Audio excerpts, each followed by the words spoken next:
Hola, continuando con el tema de tromboembolismo pulmonar y embolía pulmonar, estamos viendo cómo avanzamos en el diagnóstico de la embolía pulmonar. Acá también hay dos instrumentos que nos sirven para determinar el riesgo de que el paciente tenga una embolía pulmonar. Uno, este que se llama el score realizado de Ginebra, y este que es bastante más popular que el llamado score de Wells. Ambos tratan de ver cuáles serían los factores que están relacionados con esto y le dan un puntaje. Son parecidos acá, ¿no es cierto? En general, en el score revisado de Ginebra, los factores predisponentes son la edad mayor de 65 años, haber tenido un tromboembolismo previo, una cirugía o fractura de un mes o menos, un cáncer activo. Y los síntomas, dolor unilateral extremidad inferior o hemoptisis, los signos clínicos, frecuencia cardíaca, que puede ser de 75 a 90, tiene más 3 puntos, pero si es más taquicárdica, más dolor a la palpación en venas profundas, en extremidades inferiores, que llama unilateral. Y a esto se le da entonces un puntaje, se suma el puntaje a los positivos y se clasifica a los pacientes en probabilidad clínica baja, intermedia o alta, dependiendo del puntaje. El score de Wells, que como les decía es más usado, también habla de factores predisponentes que son en general parecidos a los que habíamos acá, pero no incluye la edad. En los síntomas solamente incluye la hemoptisis. Entre los signos solamente la taquicardia y también los signos clínicos de nebulosa venosa profunda.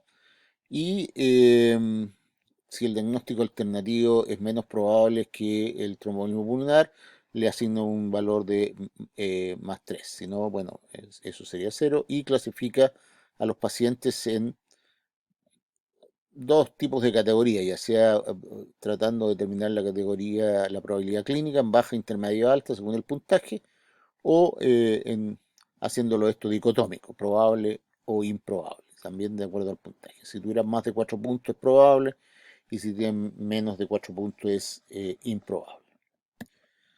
Y aquí entonces cuando uno tiene entonces los síntomas de tromboembolismo pulmonar, de embolía pulmonar, como son dolor torácico, disnea, fundamentalmente taquicardia, etcétera, uno se acerca parecido al procedimiento con la trombosis venosa profunda. El primer examen es realizar un dímero D, que aquí están la sensibilidad y la especificidad, y un dímero D negativo excluye en forma segura el tromboembolismo pulmonar en pacientes con probabilidad clínica baja o moderada. Es decir, todos los pacientes que tienen en el score de Ginebra entre 0 y 10 puntos, si tienen un dímero D negativo, uno puede excluir el diagnóstico neuropulmonar. Y entre los pacientes que a uno les ha hecho el score de Wells, entre los que tienen 0 y 6 puntos, con un dímero D negativo, uno podría excluir el diagnóstico.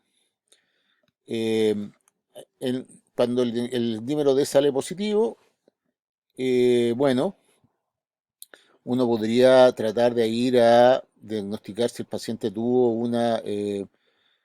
o tiene más bien dicho, una trombosis venosa profunda, realizando una ecografía con una ecografía de compresión, y que eso refuerza el diagnóstico, ¿no es cierto? O ir a diagnosticar la embolía pulmonar.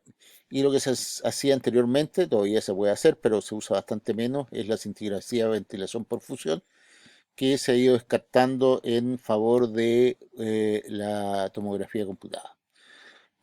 Mediante multicorte, es decir, un ataque de tórax con un tomógrafo multicorte, digamos, de alta velocidad, cuya sensibilidad es de 83% y la especificidad 96%, es decir, es muy alta.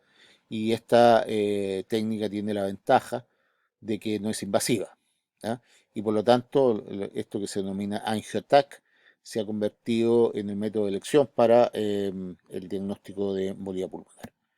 Cuando existen dudas, eh, la angiotac no es concluyente, uno podría hacer una cintigrafía ventilación-perfusión, y si eso tampoco es concluyente, bueno, el gold standard es la angiografía pulmonar con medio contraste.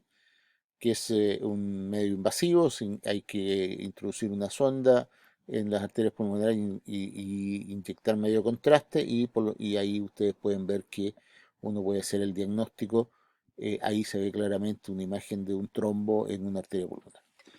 Pero esto ya cada vez se usa menos por el hecho de que es invasivo, es una técnica compleja de realizar.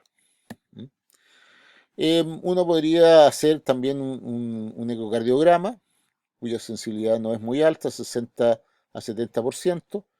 Esto, en caso que no tenga ninguno de los otros métodos diagnósticos, podría aproximarle al diagnóstico si uno encuentra un trombo en el hemicardio derecho, si tiene una dimensión diastólica ventrículo derecho de más de 30 milímetros o esta relación ventrículo derecho-ventrículo izquierdo de mayor de 1, si hay un aleteo sistólico del septo intraventricular o si hay un tiempo de aceleración menor a 90 milímetros segundo o gradiente de presión de la insuficiencia tricúspide más de 30 milímetros de mercurio en ausencia de hipertrofia del ventrículo derecho.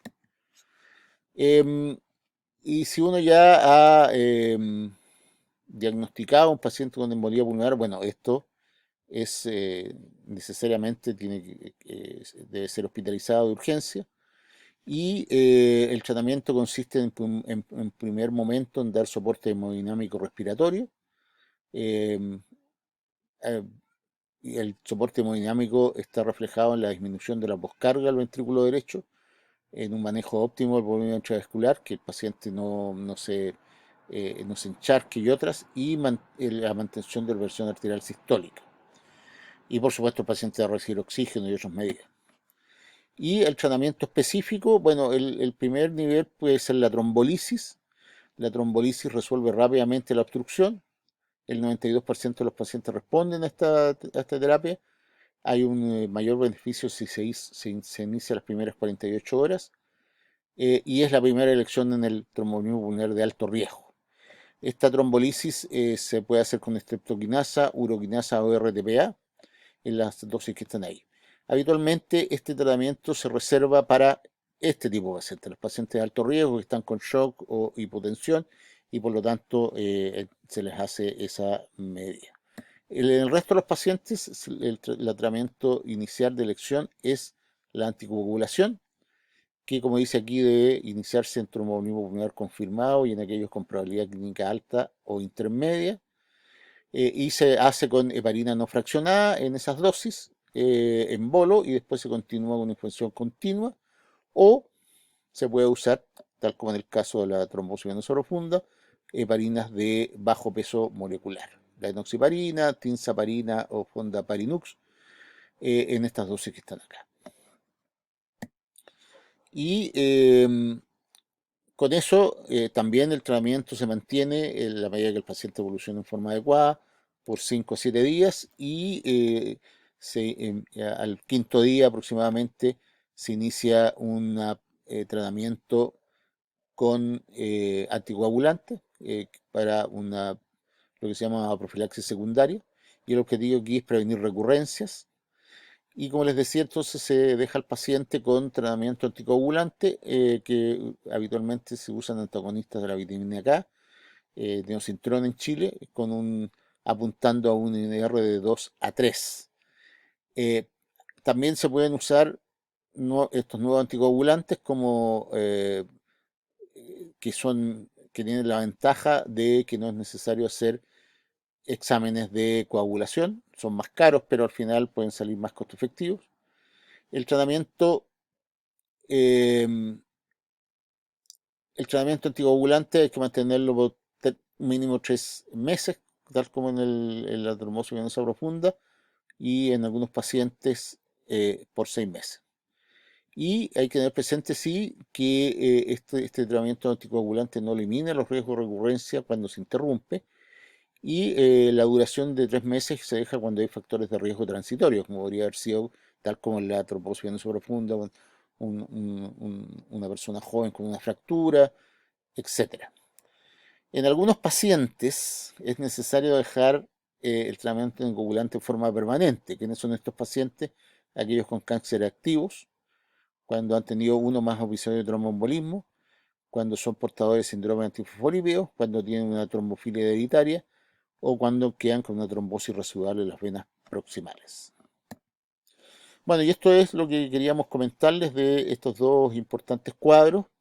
Eh, el de la trombosis venosa profunda, que si bien es una patología que puede parecer sin importancia, hay que diagnosticarla porque puede terminar en una trombosis, una embolía pulmonar, y las embolías pulmonares son muy graves y que están relacionadas porque los métodos diagnósticos y el tratamiento son similares. Muchas gracias.